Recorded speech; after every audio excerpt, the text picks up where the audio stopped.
American people had expected that the President of the United States would be able to describe what he's going to do in the next 4 years. But he can't.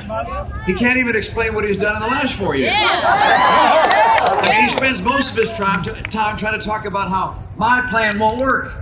Well, what about his plan? We know his plan has not worked. And last night, there were a lot of people asked some questions, and I think they deserve some answers on a number of fronts. I think it was Jeremy who asked the question about how am I going to get a job when I get out of college?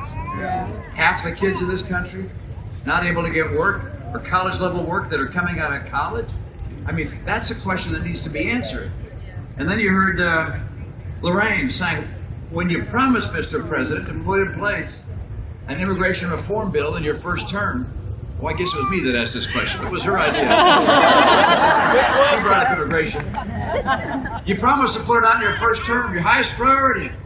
You put in a bill in your first year, but you didn't even file a bill. She deserves an answer.